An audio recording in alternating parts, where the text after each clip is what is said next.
Ka halal imla, Yahweh Hashem Yahushai, Bahashem Rachak Wadash, double honors to great and apostles.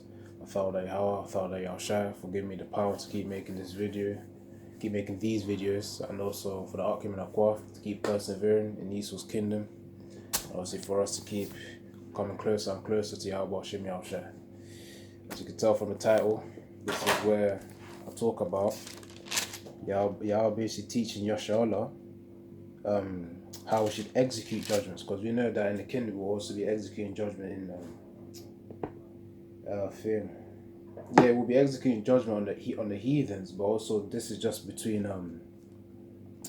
this is within Yasharallah. This is judgments within Yasharallah. So within the nation, this is how we execute judgment. That's what Exodus chapter 21 is about, which I'm going to read on right now.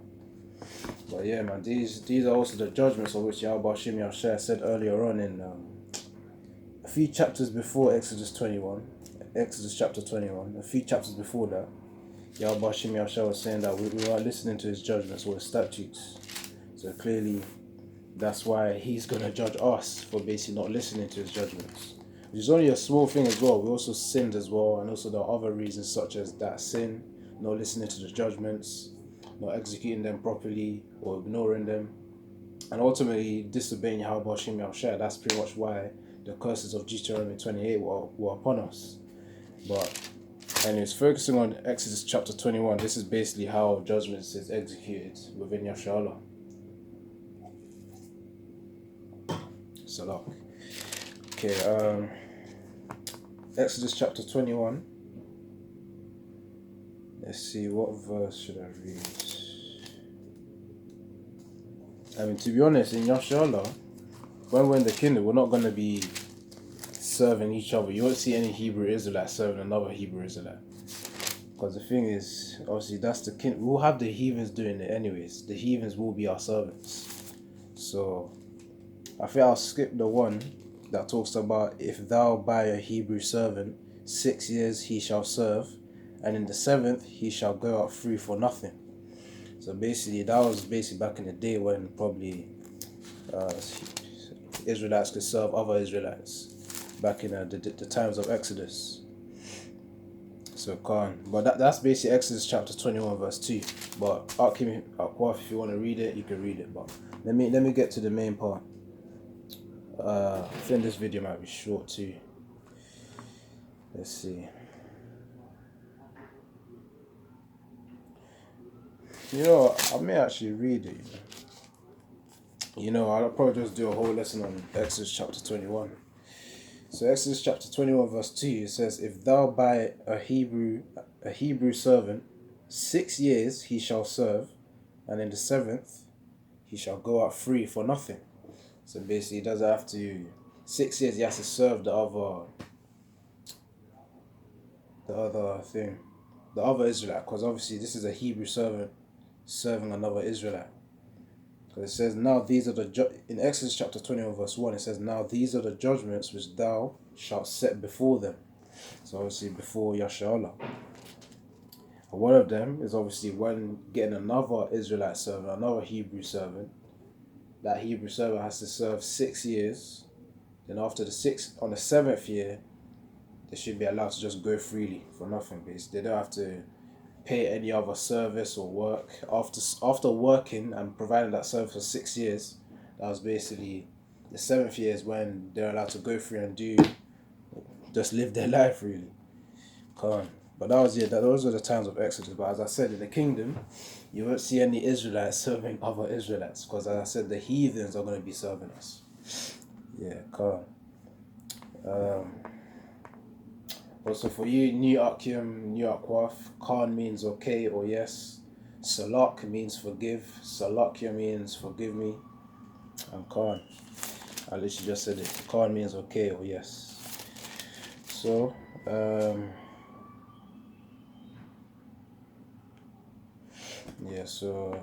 and then I'll read verse 3.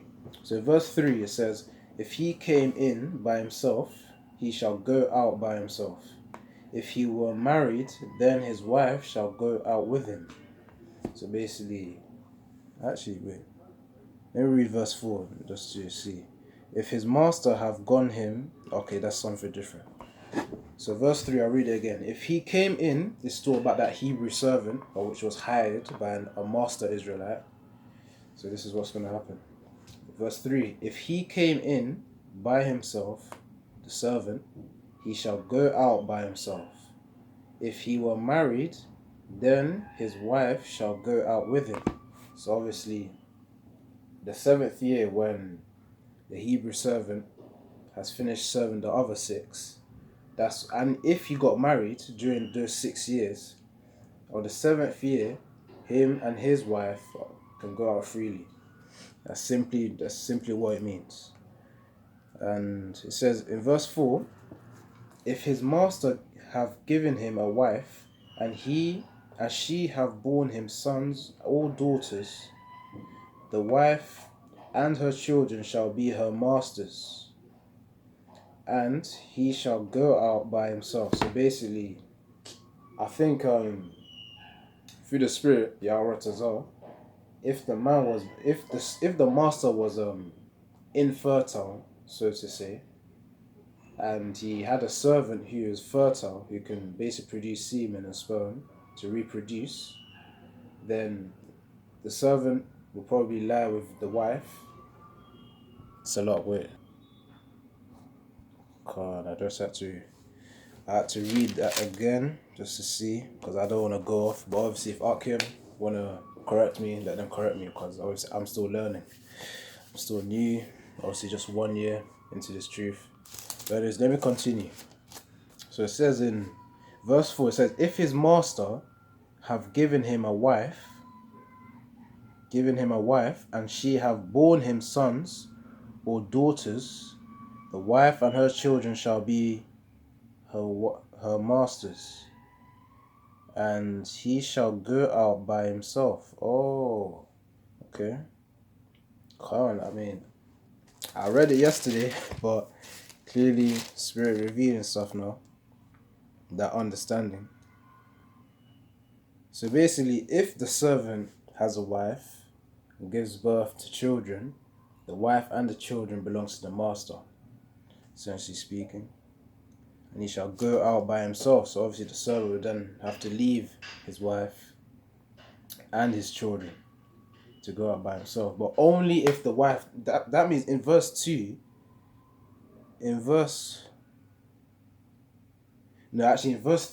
Exodus chapter 21 verse 3, if the servant was married but didn't have children, then the wife can go with the servant to live their life.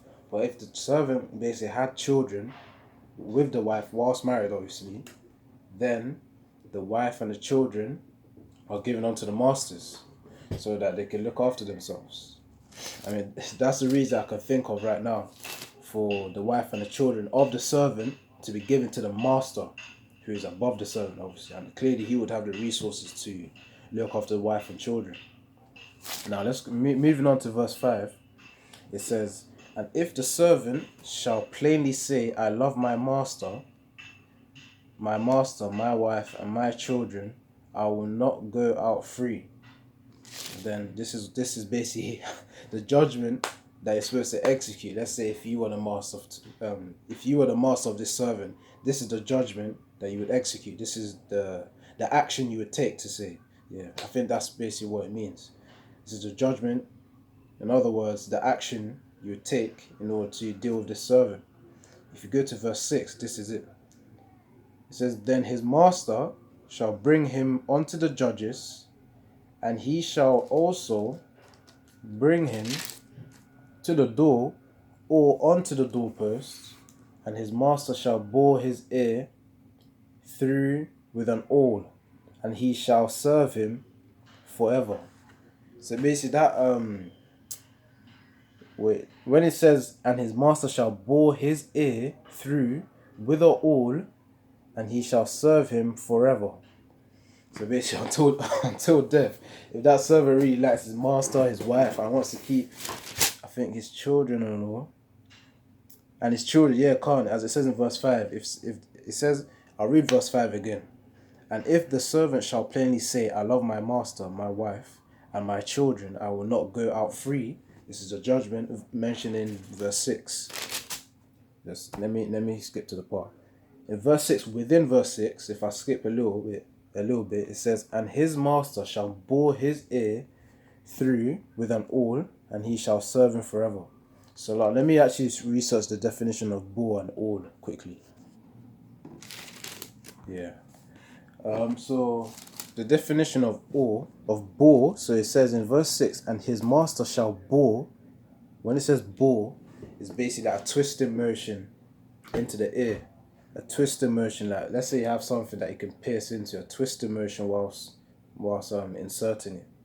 So it said in verse 6, and his master shall bore his ear. So imagine someone's ear, then you put a piercing through it. So that the motion of twisting into the ear, that's basically bore.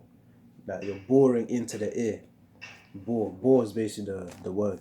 So he shall bore his ear through with an awl. So the awl is the actual thing, which is it's like a pipe or something, which you use to actually make that bore, the motion of boring into the ear.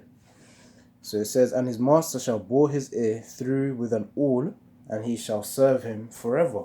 So obviously, if that servant wants to serve his master forever, I mean, if that servant, as it says in verse 5, he likes his master, he loves his master, he loves his wife, he loves his children, and clearly this is a judgment that master will put upon the servant, Salakia, upon the servant.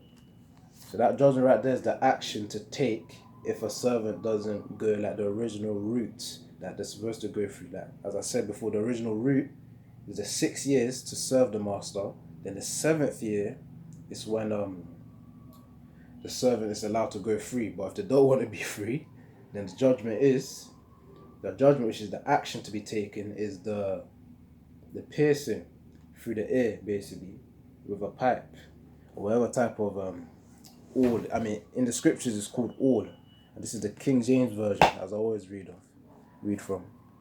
So that's basically the judgment for a servant, a manservant. He doesn't want to leave the 7th year, pretty much, and leave his family and his wife. Yeah. Calm. Verse 7. And if a man sell his daughter to be a maidservant, let me check what's going. And if a man sell his, this is verse 7 of Exodus chapter 21. And if a man sell his daughter to be a maidservant, she shall not go out as the men servant do. So obviously, when it says she shall not go out, it means that she won't be released in the 7th year. Now let's read on. In verse 8 of Exodus chapter 21, it says, if she please not her master, who hath betrothed her to himself, betrothed meaning like marriage, basically going in onto her, sex, and hath betrothed her. So verse 8 again, if she please not her master, who hath betrothed her to himself, then shall he let her be redeemed, to sell her unto a strange nation. He shall have no power. The he is referring to the master, by the way. He shall have no power, seeing he hath dealt deceitfully with her. So the point is, if the maid servant, which is obviously a woman servant, didn't please the master after the master has gone in onto her, then what the master will do, this is basically the judgment, if the maid servant hasn't pleased the master, then they'll send the maid servant onto a strange nation. And obviously with the fact that Yahweh used the words strange nation, because obviously we know that the scriptures, the words here, are basically the words of Yahweh Hashem Yahushua. Yahweh is basically putting those words through men. Men are just vessels which are writing it in the book. So the judgment that Yahweh said to put upon these maidservants, these women servants, is to sell that maidservant who hasn't pleased the master to a strange nation. In other words, the heathen nations. And the fact that that proves even more, that's talking about a Hebrew servant, a Hebrew woman servant who hasn't pleased the master. Because obviously the strange nations are the heathen nations, and in this context, obviously, and obviously that's the maid servant is referring to a Hebrew servant. And then if you want even more, even more confirmation in Hebrew, in Exodus chapter 21 verse 2, it says, "If thou buy a Hebrew servant," so clearly it's talking about Hebrew. It's all about Yasharallah, within Yasharallah, as I mentioned. I don't know if I mentioned, but I'm mentioning it now. The maid servant and the men servants referencing to Hebrew Israelite servants, called serving Hebrew Israelite masters. So now let's go to verse 9. "And if he have betrothed her unto his son, he shall deal with her after the manner of daughters." So obviously, let's say the son actually married the maidservant, then clearly the master, who is above the son, would deal with the maidservant who's married with the master's son as a daughter. So simplistically speaking, the son of the master who married the maidservant, the master would treat the maidservant as a daughter. So verse 10, "If he take him another wife, her food, her raiment, and her duty of marriage shall he not diminish." So if the master takes another wife, the duty of the master to the maidservant who became the wife, the first wife, before the second wife, obviously the duty of that master still has to go on.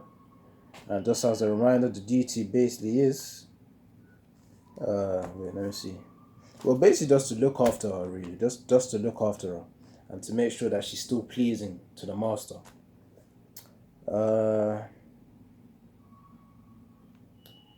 I think this is the part one. I need to do a part two because my storage is running out. Come on.